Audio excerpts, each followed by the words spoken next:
Welcome once again to New Game Plus. You are listening to a retro gaming podcast where three guys spend 7 days playing one old game and then we talk about it. My name's Dustin. My name's Kenny. I'm Nolan. And this is episode number 87. I think we've talked about school before, early education, elementary, middle school, high school. We've talked some about that live on the podcast. But I'm talking about out of the core educational components with science, math, English, and history. Is that fair? Okay, yeah. And PE. Okay. Yeah, I see. I knew someone was going to say PE. Really? Y'all are those guys? Of course. Not at all. I was actually a really nerdy kid. You didn't like lunch? Really? No, that's like, so surprising. Let's go to math class. Oh, you were a nerd kid? Kind of.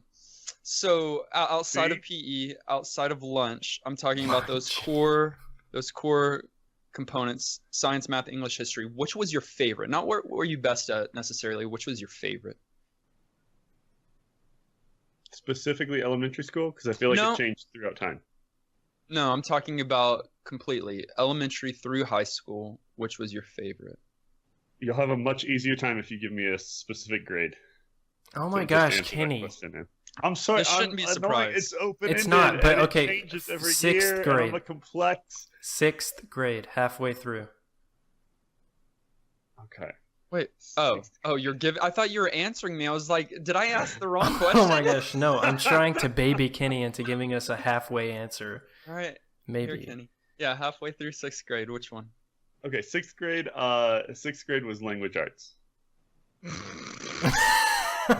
Why is that English? funny? Is that English, right? Guy. Yeah. We're talking English? Okay. Yeah, English. Yeah. Nolan. That's what we called it. Wait, what did you call it? Language arts? Language arts. That's pretty standard. Mine was English. Yours and literature. Your favorite was English? Yeah. I liked reading. I liked AR points. I was good at math, but I loved English. Okay. And so I was also good at maths. I did the whole advanced mathematics with calculus 2 and statistics. The thing was, math is extremely difficult, but I always had solid teachers. And I think that solid teachers make or break a class, right? Sure. So I'm assuming that you had good language arts teachers in halfway through 6th British grade. literature. Yeah, I did. I don't know where you're going with this, but I'm really excited about it. I'm just completely interested in your mid 6th grade favorite class. Yeah, like you want to read some business and then you want to talk about it. That's the favorite. Easy. Mine was always math. I liked numbers. I liked trying to find an acute angle of a triangle. Regardless, there's no greater triangle than that of Cobra Triangle. Which, is that the name of a boat? Is it one of the bosses? Or does it have a connection? Or does it have no connection whatsoever to the actual game itself? Find out in episode 87, Cobra Triangle. I know that was a mail-in. You kind of gave up halfway through because you knew. You nailed it in. I shipped that one in because... No. I shipped it in! No. Ship. You Cobra'd it in. Boated it in. Kenny, what's this stupid game about? I'm speechless. We need to give it the boat. Here's the deal. Cobra Triangle had obviously nothing to do with any of those things. We don't know why it's called Cobra Triangle. Nobody does. I think it's the ship. ship. Somebody does. It's probably the name of your boat. No, it's not big enough like to be the a ship. Bermuda Triangle. It's an area. Wait, no, I don't. It never specifies. What is it? There are 3 bosses, and they're all members of Cobra, and this is actually a G.I. Joe thing. Oh no, I missed that. No, that's I don't know. it. That is it. I missed that. No, don't say I missed that. That's 100% Good catch, not Kenny. it. No, do not give him props for that. That's not even close. That's absolutely what it was. Here's what, every time that I heard this game title all week, I thought of somebody who was like taking the recent advice of like how to make a good password, and like someone just choosing random words to string together in a memorable kind of like text pattern. Because I was with you, it made no sense to me. But for those of you who care about what the game was about and not what it was called, Cobra Triangle was a late 80s Vehicular racing. I'm not going to say it was vehicular combat, Dustin. I know you set it up that way last week, but it didn't really vibe vehicular combat to me. But you're a boat, and you do have guns, and you go through a series of challenges to... This game's so hard to explain, guys. That's all you got? Yeah, this game's hard to explain. Okay, it's a like a top-down, like 3D isometric perspective game where you're this little boat and you're scrolling around trying to complete different objectives. The problem is there's so many different objectives that it makes it really difficult to kind of even say what the point of this game was, because sometimes you would be navigating a big boss fight. Sometimes you would be collecting items. Sometimes you would just be racing for time. Sometimes it would be about avoiding obstacles.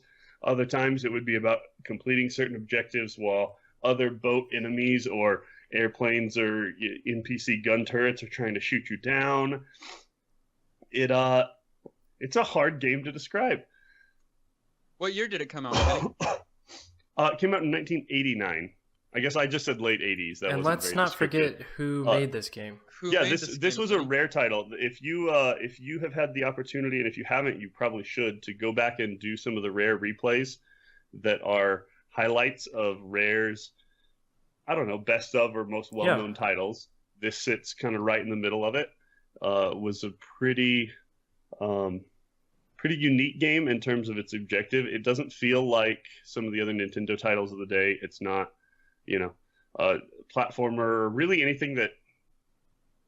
It feels more like an arcade game to me than it feels like a Nintendo game. I don't know if you guys got that vibe. Yeah. It definitely breaks the NES formula for me. I thought, because like the isometric view is so odd for that platform, and it's not a platformer, which is what you're used to with NES. So it's definitely a strange NES title. Yeah, it felt really unique, especially for the console. I thought it was put out by a very small group of people. I probably won't hit all of them, but the Stamper brothers were responsible for the main portions of designing the game. David Weiss did the soundtrack, and I think they had like one person working on the coding of it. You go back and read the credits at the end, and it was a very small team that put this game out.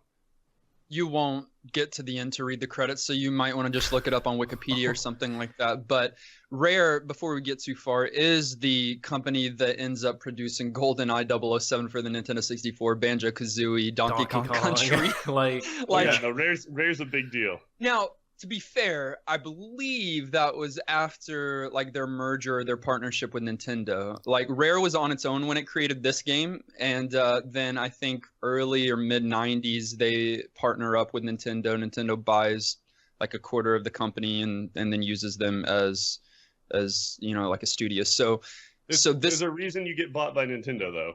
Sure, there is a reason.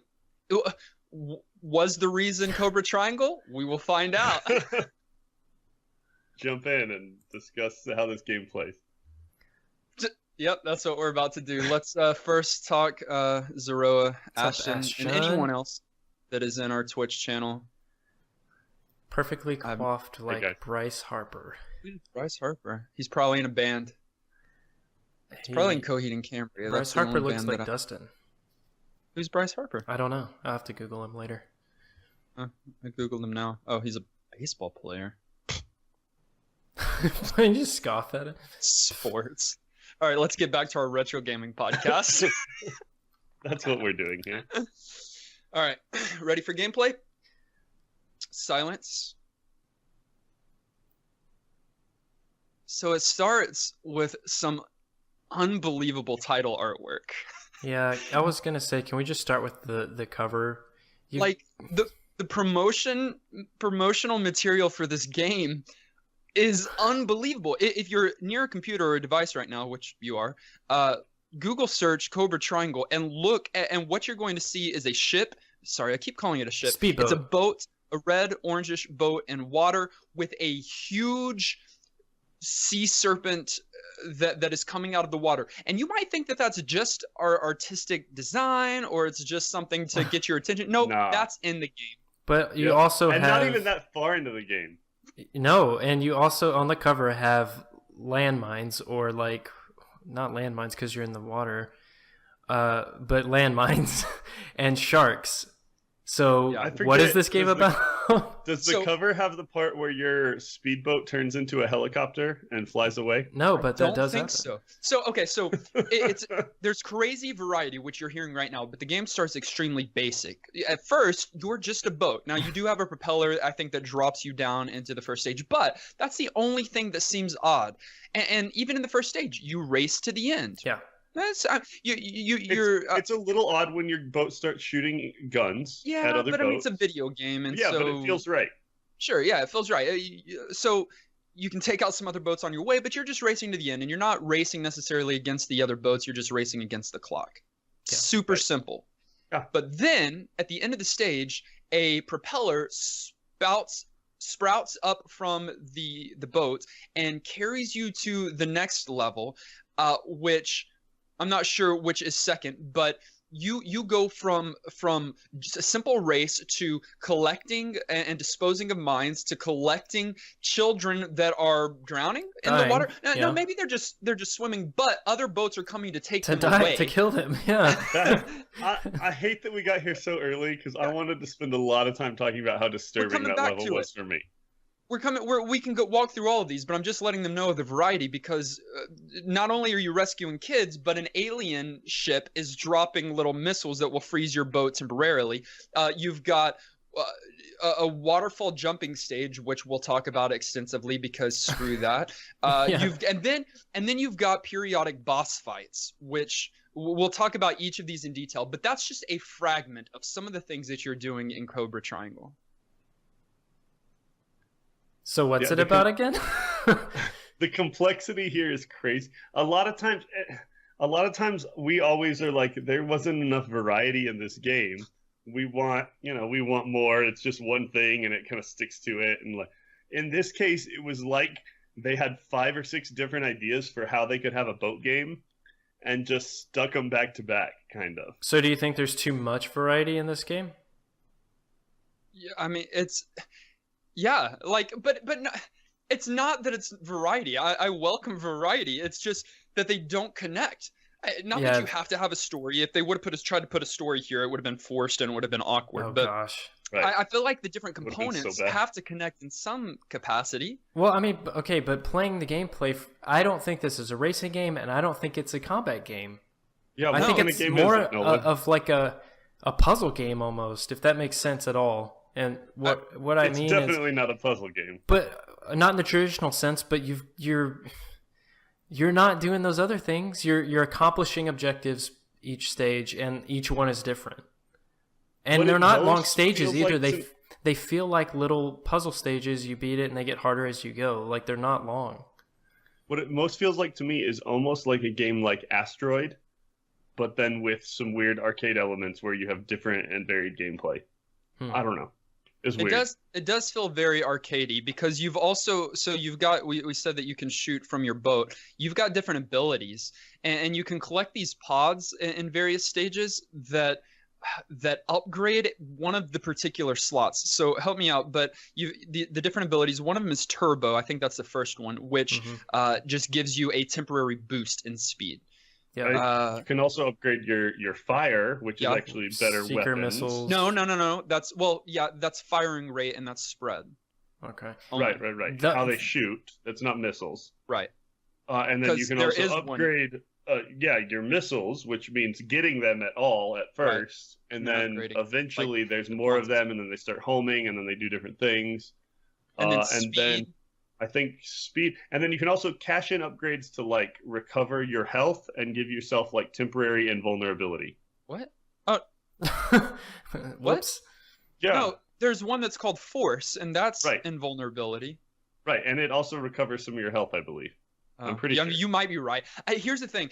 I know that using them or moving them is something involved with the select button, but I never mastered this and still don't really understand how to use or manipulate those whatsoever. I even looked Same. up and tried to figure out how to do it, but I never. There's It was there's something not a lot kinda of info. complex. It's like you have to collect so many pods, but then it only upgrades based on the last pod that you collected's type or something like that. It was very confusing for me too. I pretty much just got in the habit of hitting select every once in a while and kind of hoping that I was at time for an upgrade. I don't know See, about you guys. I also had a major issue with like understanding the HUD at the bottom. It was just super so much. confusing at first.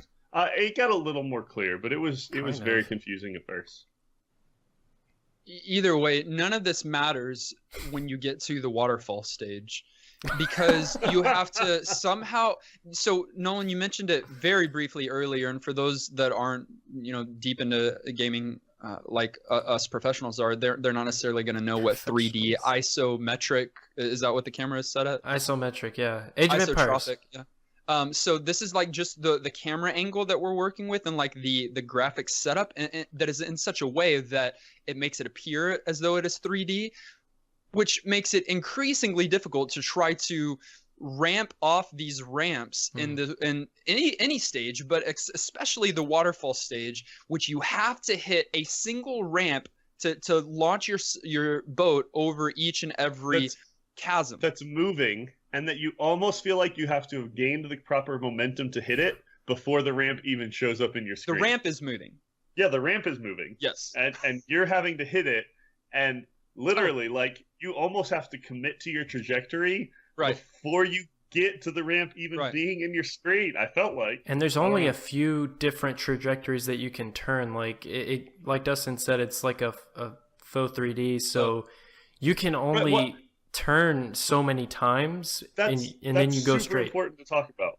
Like, when we say that you're moving around the screen, the way you're moving is your boat is either moving forward if you've got the accelerator pushed, or not moving at all, or if like the water's flowing, you're moving backwards with the water, but you're accelerating and then you're turning left and right. You're never using really your up or down button pretty much at all.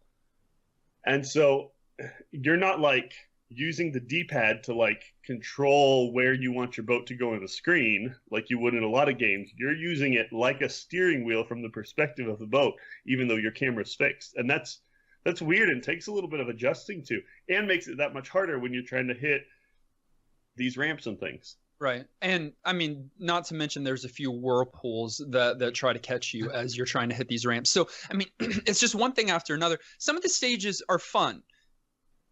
Like, hit the target? Which ones? No, I found early on, I was actually having lots of fun. I really was. It made no sense, like one level to the next for me, but just the gameplay and hey, I'm a boat and I can shoot stuff and run around and accomplish these tasks.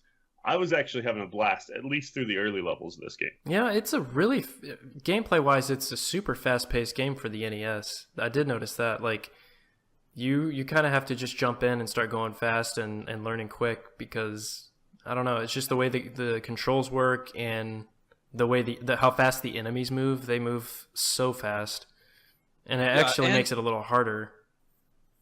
Yeah, and I think there's 25 different stages, and some of them are similar, but the majority of them are completely diverse, as we've described. There are boss stages, which we've mentioned, and there's more than 3 bosses, Nolan, so please don't give in to Kenny's thing about it being a triangle. But you've got the first boss that we probably all naturally got to, which was the green sea dragon that is featured on the cover of the game. I don't think it has a name. Officially, Nessie is the name. The giant pink crab, which we probably fewer of us got to. Then later, the giant pink squid, which it's a kraken. Okay, I mean that's fair. I'll give you that one. And then there's a red sea dragon, which one hit insta kills you, which is very nice because the game's not hard enough yet. And then if you're able to pass all that, there is kind of like a Jaws, like huge shark fight that you have to do near the end. So sorry, I just realized that I'm describing this game that is what? Like, what is this game?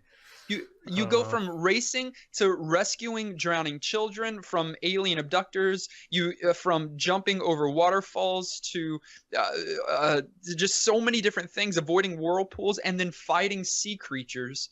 It doesn't make any sense. You forgot the icebergs, and you forgot the airplanes that randomly fly over you and shoot you. Yeah.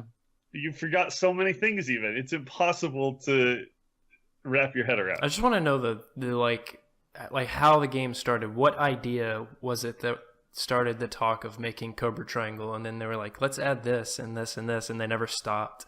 It's like when you're kids and you just start getting crazier and crazier. Yeah. Like, I think is what they were going for is a really arcade-like game where you could get a high score, where you could fight your friends, where you could I'm going to go ahead and pause because it seems like Kenny has the answer that's going to solve all of this. Oh, gosh. I was just ready to jump in. I figured it out. Triangle is because the programmers were in some kind of crazy love triangle of programming, and each one of them did a completely separate style of game where there's 3 or more. Could it even be bigger than a triangle? A gameplay, and Pentagon? then they just put them all together. Easy. And then the Cobra part is you got to figure it out yourself. So, it's a good explanation. If you are back with us now, then just one last frustration, because if you are playing this game for a high score, trying to beat your friends, trying to put your 3-letter name up on the scoreboard, then congratulations, there's no battery backup on this game, which means there's no saves, which means even if you do get a high score, it doesn't matter once you turn the system off. Have fun. I didn't realize that was the case. That's awesome. Like, hand it to somebody else to show them your high score. All right, we want to move into age. Let's take a second and talk to our one homie in Twitch chat. Or not. Did we ever find out why it's called Vigilante 8? That's the name of the group. Someone messaged us after. Huh? Someone tweeted us after or messaged us after that and told us a really legit reason that I don't remember. It's the name of the people you choose, the characters you choose. It's their team or something. Yeah, but we are trying to figure out what the reason is for them. There's a reason that I don't remember. I think in the episode after Ashton, we may have mentioned it, or I don't know if you want to go back into the archives of our Twitter, or seriously, if you hop in our Discord and ask, I think Antonin will probably remember. Or somebody. He seriously knows a lot of statistics of our episodes, and I'm like, what? What did we said that? And to answer your question about who else is in here, no one. No one really watches us. We do this for our own entertainment. And the guys just start crying. All right, pause, and then we'll go into aged, and someone else start this.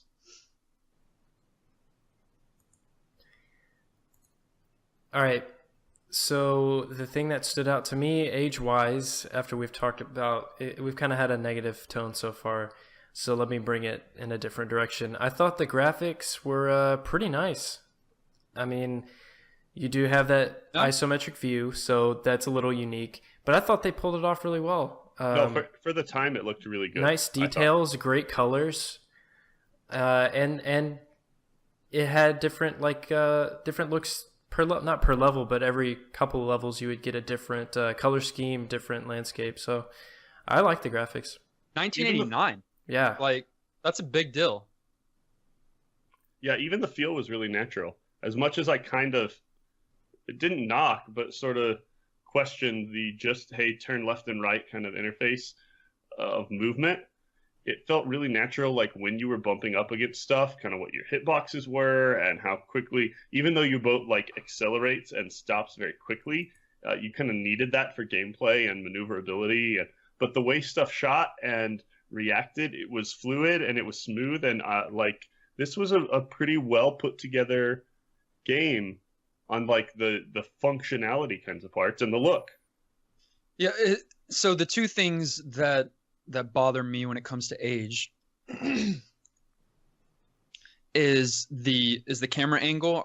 It bothered me to no ends trying to hit there shouldn't be a single stage that is near impossible to to beat unless you just get lucky. And that was the waterfall stage to me. And that's fairly early in the game. So it's not even like you had plenty of time to understand the content. You know what? I read or watched something recently, and I don't think that I have shared it on the podcast, but that early, or I don't know if it was this early, but in the 90s for sure, that because gaming rental was such a huge thing, that they intentionally made it easy at first, and then a quarter in maybe or somewhere they spike the difficulty extremely so that you can't just beat it through renting, but that you enjoy it enough so that you purchase it. It makes plenty of sense. You mean for this game specifically, or for like games? I'm talking about for games. Yeah, I believe that. Period. You see that in the Lion King game we played. You see this in Super Nintendo and Nintendo games, that it's easy at first, and then there's this spike that is just ridiculous. And I wonder if that was what was at work here. Regardless, it's the difficulty and the camera that are mixed together, because I think a lot of my difficulty was with the camera. I did well for the most part, but then lost all my lives and all my continues when it came to like a specific stage. So it just became impossible for me to be able to enjoy. I was okay with the camera angle. I liked that they went for it on the NES, and I feel like they got a good result. I really do think that. It did cause some frustrations, but I can get over those. The problem I have with the Age is just that it did not feel like a cohesive game. It was too, like, besides the outlandish themes and things going on, those were funny, at least. So I'm not knocking it for that. I'm just knocking it for the fact that each stage is its own thing, but there's no goal and there's no point.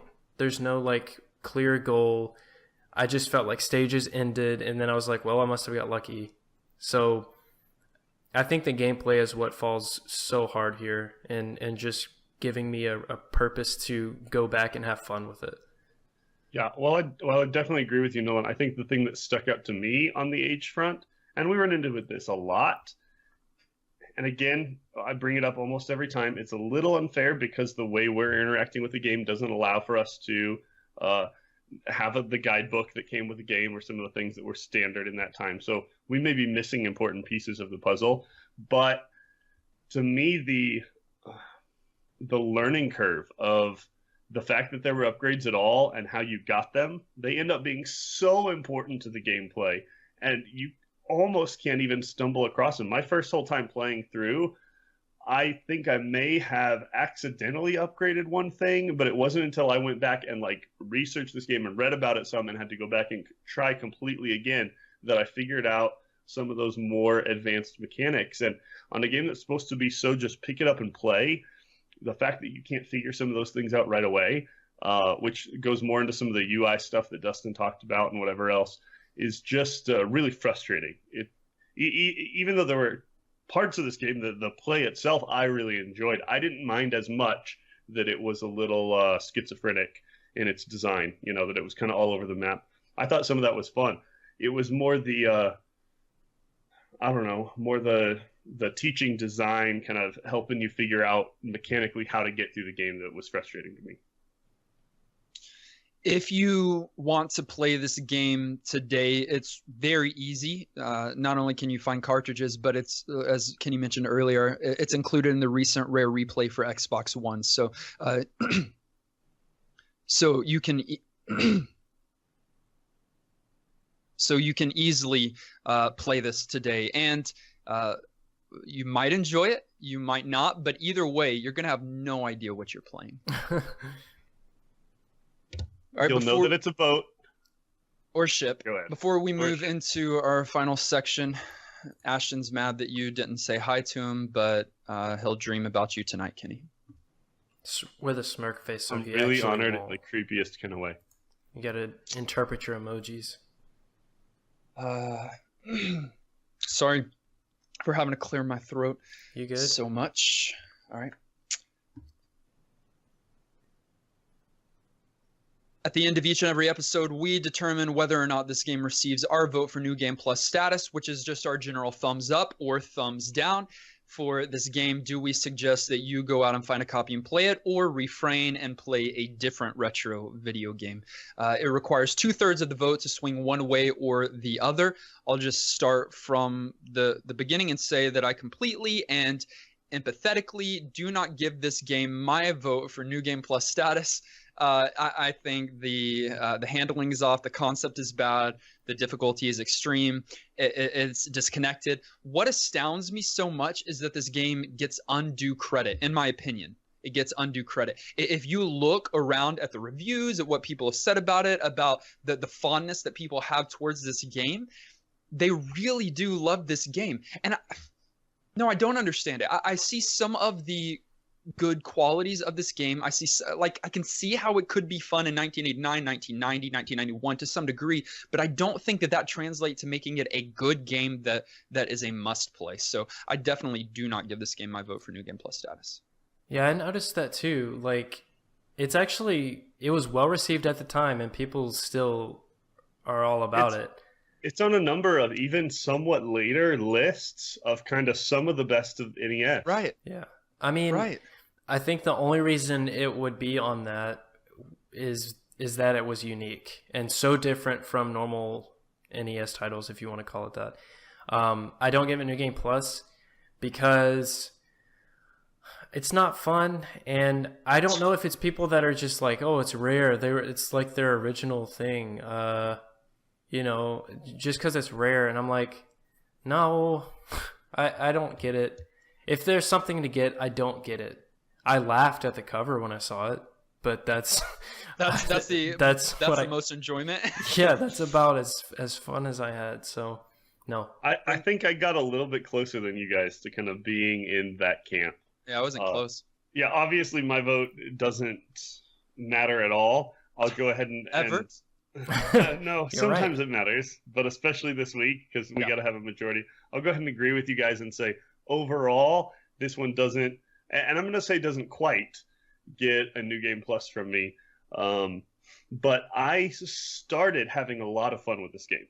I thought it felt and looked original. It was fast. It felt arcadey. It definitely felt old, but I was having a blast. Like the first time I had to grab those mines and move them and figure out those mechanics, and the guys were chasing me down and I'm spinning in circles, and I was just having a lot of fun with the simplicity and straightforwardness of this game. You got a boat, it's shooting stuff, they throw a bunch of different challenges at you, cool.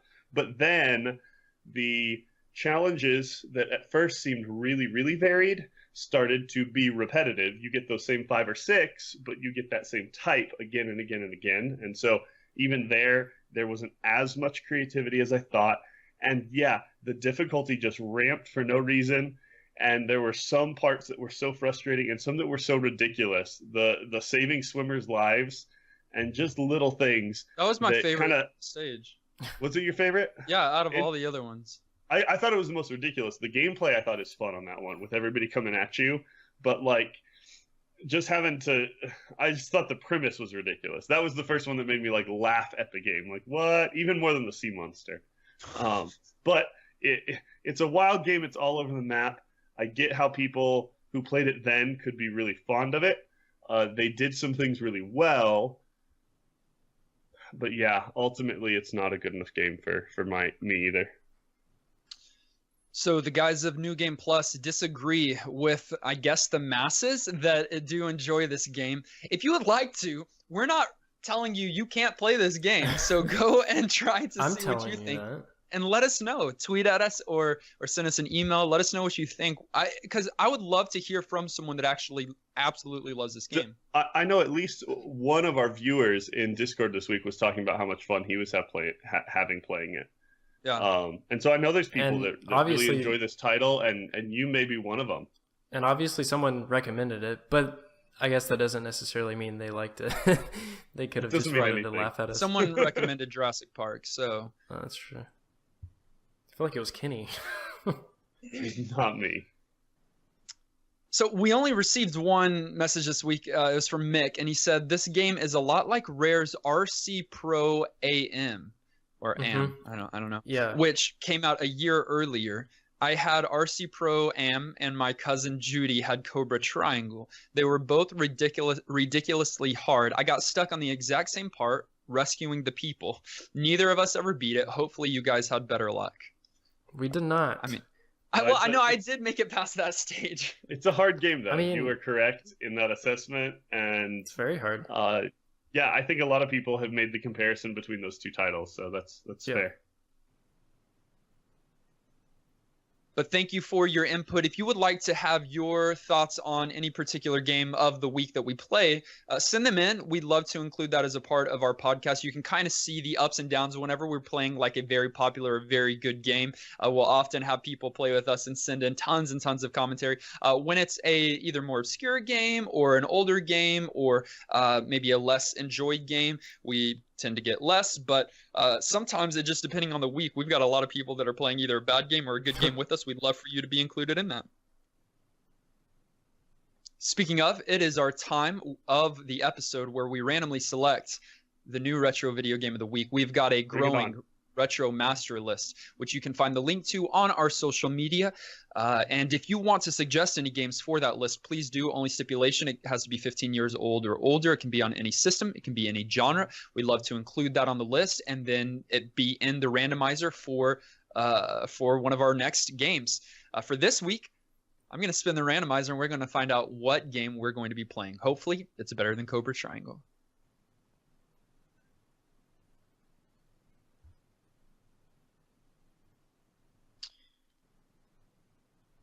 You have a raccoon behind you on your dresser, eating Cracker Jacks. What? I never noticed that. Let's get there.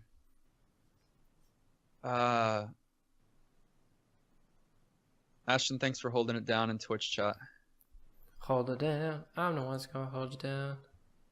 What? Oh, keep it going, dude. No.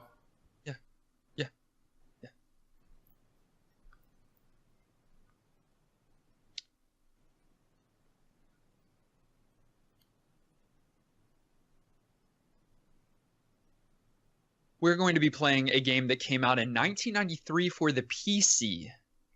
Broderbund is the company that made the game, which also made Lode Runner and some other incredible games that we have played and heard of. This game is called Myst. Whoa. No. Hey, is this like Atlantis? Isn't this what Atlantis was based on? It is a graphic adventure puzzle game.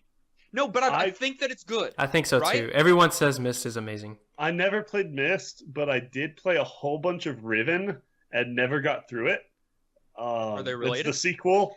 Riven is the sequel and was much, much better graphically and much bigger and more complex, but functioned in kind of the same way. And everyone just raves so much about Myst. And so I'm kind of glad to go back and see the origin story there. Okay. We'll see.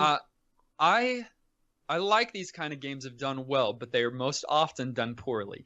The game has been ported for many systems, Sega Saturn, PlayStation, Macintosh, Windows, like Atari, PlayStation Portable, Nintendo DS, iOS. It's everywhere. So play it with us this week. I know that at least one of our viewers will enjoy that it is on mobile devices because she plays pretty much every single game on device. So Dustin, I may be wrong, and if some of our viewers know, maybe they can fill you in Twitch chat, or I'm sorry, in Discord. But I'm pretty sure this is a game that could be very, very majorly spoiled by looking up a guide. I have the sense that that's true. Good call. I'm not certain, but you may want to kind of just like ask someone generally, how do I need to interact with this game? Because I think it's one that if I remember reading about it years ago, that the nature of the puzzles, if you don't if you go through a guide, it's going to pretty much ruin the whole experience. So as much as you try to tend to be that person, I think we got to try and give it a raw kind of original playthrough if we can. Yeah. I'm actually super excited to try this game. I heard a lot about it. Have never played it though. So hopefully it's a good one.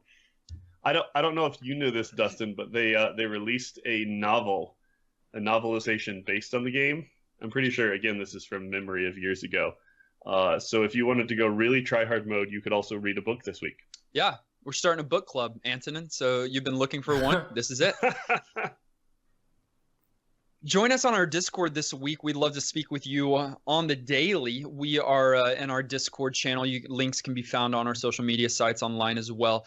We are in there all the time, just wanting to. We talk about everything. We've got channels all the way from lounge, previous games, game of the week, music. Yeah, music. So we're in there chatting all day. We've got some incredibly loyal and nice and kind and creative viewers who are mostly content creators of their own. So if you would love to come and join us and be a part of that more intimate family, then find that link online and join us on Discord this week. Yeah, we got a pretty great community. You can connect with us on our social media, Facebook and or Twitter at NGP Podcast. You can listen to us directly on iTunes, SoundCloud, Stitcher, Google Music, or any other podcast provider of your choice. Make sure to swing by there and drop us a nice review if you would be so kind to do that. That does help with our visibility. Also, word of mouth goes a long way. So if you know anyone that likes video games, or in particular retro video games, tell them about New Game Plus and see if it is something that they would enjoy. We got to take a minute and thank all of you who support us on Patreon, Absolutely. Especially our producers. But want to point out how great those patrons are. We should point out that we have made a couple of slight tweaks to some of our Patreon support levels, but in ways that are for your good, and include getting some really cool New Game Plus swag. So if you've been around recently, you've seen the new the rebranding, the awesome, sweet little logo we've got going on.